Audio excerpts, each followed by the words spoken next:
मासूम के कत्ल को क्यों कहा गया क्राइम ऑफ द सेंचुरी, आइए जानते हैं।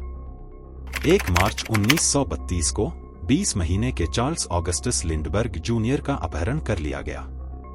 2 महीने बाद 12 मई को उसकी क्षत विक्षत लाश सड़क किनारे पाई गई। इस घटना को सदी का अपराध कहा गया।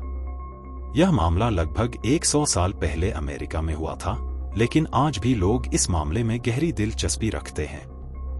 अब बच्चे की मौत को लेकर नई अटकलें और सबूतों के डीएनए परीक्षण के लिए दबाव ने इस घटना की जांच को फिर से चर्चा में ला दिया है। चार्ल्स ऑगस्टस लिंडबर्ग जूनियर का मामला लगभग 100 साल पुराना है और इसे सदी का अपराध, क्राइम ऑफ द सेंचुरी के रूप में जाना जाता है। इस घटना के नाटकीय विवरण और बच्चे के माता-पिता की हाई प्रोफाइल स्थिति के कारण इसे यह नाम मिला। चार्ल्स ए लिंडबर्ग की मां एन मोरो लिंडबर्ग एक राजनयिक की बेटी थी, जबकि पिता चार्ल्स लिंडबर्ग एक प्रसिद्ध विमान चालक थे, जिन्होंने न्यूयॉर्क से पेरिस तक की पहली बिना रुके सिंगल उड़ान पूरी कर ख्याति अर्जित की थी। चार्ल्स ऑगस्टस लिंडबर्ग जूनियर की मौत लगभग 100 साल बाद एक बार फिर चर्चा का विषय बन गई है। इसके पीछे कारण है उसके पिता चार्ल्स लिंडबर्ग की अपने बेटे की मौत में संभावित संलिप्तता का संदेह।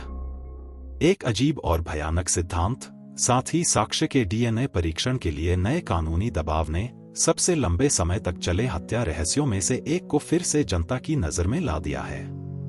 अप्रैल 1936 में न्यूयॉर्क शहर के ब्रोंक्स बोरो में रहने वाले एक जर्मन अप्रवासी बड़ी हाउप्टमैन को इस अपराध के लिए फांसी दे दी गई थी।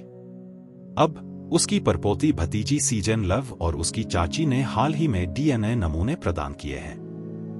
उन्हें उम्मीद है कि न्यू जर्सी की अदालतें आधुनिक विज्ञान की मदद से पुराने संदेह का समाधान निकालने का निर्णय करेंगी कि क्या वास्तव में एक निर्दोष व्यक्ति को मौत की सजा दी गई थी, और यदि नहीं तो क्या उसने अकेले ही इस घटना को अंजाम दिया था। सीजन लव ने कहा है, मैं व्यक्तिगत रूप से नहीं मानती कि उसने ऐसा किया। हाउप्टमैन और उसकी विधवा ने अपनी बेगुनाही का दावा अंत तक बनाए रखा, लेकिन अगर सबूत उसे इस मामले से जोड़ते हैं तो यही सही होगा। मैं सच जानना चाहती हूं। चार्ल्स ऑगस्टस लिंडबर्ग जूनियर 20 महीने का था जब वह 1 मार्च 1932 को न्यू जर्सी के ईस्ट एमवेल में अपने बेडरूम से गायब हो गया। अपहरण के बाद घर पर एक लकड़ी की सीढ़ी, एक छेनी और फिरौती की एक चिट्ठी मिली। इसके बाद भी कई फिरौती की चिट्ठियां आईं, जिनमें फिरौती की रकम बढ़ती गई। परिवार ने $50,000 की फिरौती देने की व्यवस्था की, लेकिन 10 हफ्ते बाद 12 मई को बच्चे का शव मिला। न्यू जर्सी पुलिस के नेतृत्व में जांच सितंबर 1934 तक जारी रही, जब फिरौती की रकम में से एक $10 का गोल्ड सर्टिफिकेट न्यूयॉर्क में गैसोलीन खरीदने के लिए इस्तेमाल किया गया। जांचकर्ताओं ने गैस स्टेशन पर कार का पता लगाकर हाउप्टमैन तक पहुंचने में सफलता पाई। बाद में उसके गैरेज से फिरौती के $13,760 बरामद किए गए। हालांकि हाउप्टमैन ने कहा कि यह पैसा उसे एक व्यक्ति ने रखने के लिए दिया था, जो मुकदमे से पहले जर्मनी में मर गया था।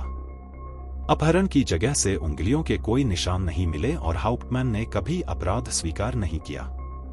जांचकर्ताओं को यह भी स्पष्ट नहीं हो पाया कि कैसे एक अकेला अपहरणकर्ता बारिश के बीच दूसरी मंजिल की नर्सरी से बच्चे का अपहरण कर सकता था, जब घर में 5 वयस्क और एक कुत्ता मौजूद थे। फिर भी हाउप्टमैन को न्यू जर्सी के फ्लेमिंगटन में 6 सप्ताह के मुकदमे के बाद दोषी ठहराया गया और मौत की सजा सुनाई गई।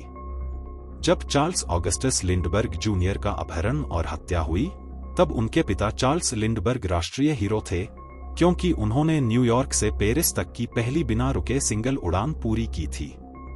लेकिन इतिहास उस प्रसिद्ध पायलट को कहीं अधिक गंभीरता से देखता है, जिनकी 50 साल पहले मृत्यु हो गई थी।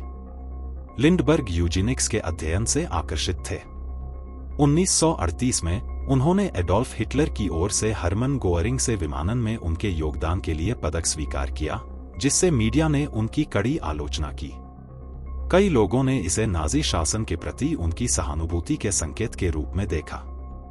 कैलिफोर्निया की एक रिटायर्ड जज लाइस पर्लमैन अब अटकलें लगाती हैं कि चार्ल्स लिंडबर्ग किसी और भी भयावह काम के लिए सक्षम थे और अपने बेटे की वैज्ञानिक प्रयोगों के लिए बलि दे दी, जिससे बच्चे की मौत हो गई। पर्लमैन ने अपनी किताब द लिंडबर्ग किडनैपिंग सस्पेक्ट न 1 the man who got away में लिखा है, मैं समय की दूरी का लाभ उठाते हुए लड़के के पिता को उसके अपहरण और हत्या में एक संभावित संदिग्ध मानती हूँ। लिस्ट के अन्य सभी लोगों की तरह वे भी एक भूल करने वाले इंसान हैं, देवता नहीं। यह एक ऐसा सिद्धांत है जिसे अन्य लिंडबर्ग शोधकर्ता गहरी संदेह के साथ देखते हैं।